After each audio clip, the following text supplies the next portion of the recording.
hold of him, guess what it does? The dumb spirit seizes him. Whatever part of your life you have no word, it throws you down.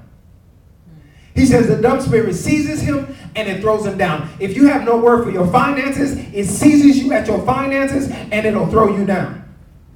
If you don't have no word for your healing, it'll seize you and it'll throw you down. Have you ever got down about stuff just because you didn't know what to do with it? Have you ever had children that you didn't know what word to speak over their life, and you start getting down, you start worrying, you start getting all messed up because you had no word for it? You ever been through a situation or a relationship where you had no word for the situation and you start to get down about the situation? My grades are messed up. I have no word for my grades and I start to get down about it. It starts throwing me down because I have no word for my situation. I don't want to stay dumb all my life. Dumb spirit. It seizes him, throws him down. In other words, you're not strong in that area. Okay? And you're being overpowered without your consent. You're not strong in this area because you have no word for this area, and it throws you down and overpowers you without you wanting that situation to happen that way. And for anything to throw you down, it has to take charge of you. So there's some things in our finances and our health and our emotions that takes us and causes us to be thrown down. We don't want to be down, but we don't know how to fight against it, all because we're dumb in that situation. I'm not calling you dumb. I'm talking about the man in the text. And so check this out. Then what happens after he throws him down? He says he foams at the mouth and gnashes his teeth. And he becomes rigid. In other words, this seems to me like he's describing a stressed out, angry, hopeless person. If you look at that, that sounds to me like an angry, upset, hopeless person that's been going through some drama in their life and they don't know what to do with it, and all they know what to do is to put up a wall, be angry, be hopeless, and be upset. They just always, their teeth are grinding, they always mad, they always talking crazy talk, they always looking crazy because they don't have no word for their situation and they don't have any hope, and so they're just angry. Anybody that's angry usually has no hope. They don't think they can get out of it. So it sounds to me like an angry person. And check this out. It says that he becomes rigid. I looked up rigid, and in another version, it says he becomes in a stupor. In other words, he becomes motionless. He can't move. This thing throws him down so bad, makes him foam at the mouth, and now he can't move. He's in a stupor. You ever been in a stupor? A stupor means I'm just like, that's a stupor. Motionless.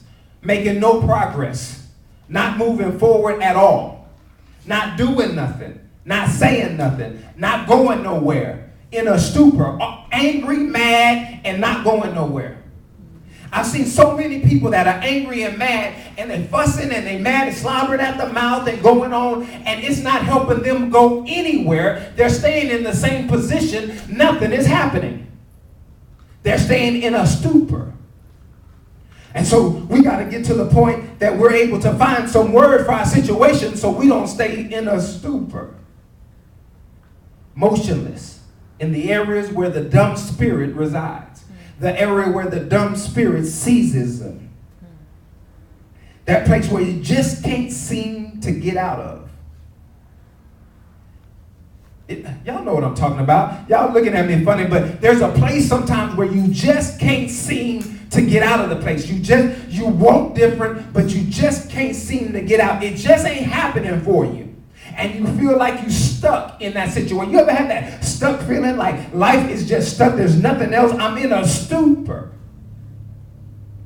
In other words, I have no word to get me out of this. A motionless stupor. And so Jesus is foaming at the mouth and He said, and then he tells them, he said, so I spoke to your disciples. This is at verse 18. I spoke to your disciples that they should cast it out, but they couldn't. They couldn't do it. And Jesus had already gave them some power, but they couldn't cast it out. And he answered them and said, O faithless generation, how long shall I be with you? How long shall I bear with you? Bring him to me. Now Jesus gives us the reason the disciples could not cast the spirit out with that reply. He calls them faithless. The reason we can't get out of stuff is because we don't have faith to get out.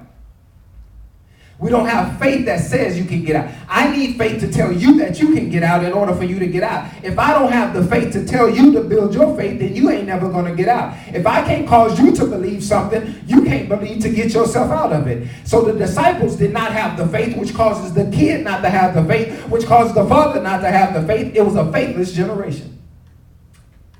We need more faith nowadays to know that we can get out of a situation. Faithless means without faith. Unbelieving generation is what he tells them. He says, then they brought him to him. He says they brought him to him, and when he, being the dumb spirit, saw him, being Jesus, immediately the spirit convulsed him, and he fell on the ground and wallowed, foaming at the mouth. When the enemy sees the deliverer, he intensifies your situation. I'm going to say that again. When the enemy sees the deliverer, when the enemy sees you about to come out, when the enemy sees that there's a way, he intensifies the situation. He makes it harder and causes you to doubt the fact that you can be free. Y'all with me on that? He intensifies the fact to make you doubt that you can even be free. You get a glimpse at being delivered, but he intensifies it so you'll stop looking at the deliverer and you'll start looking at the intensity of your problem. And you will start to doubt the fact that I can even be delivered because this thing has become so intense. And I've been consumed by the intensity of this situation, and I forgot to continue to look at the deliverer. No matter how bad it gets, there's a way out. No matter how bad it gets, there's a way out. Tell your neighbor there's a way out. There's a way out. There's a way out, no matter how bad it gets. And when you decide to tithe, money problems intensify.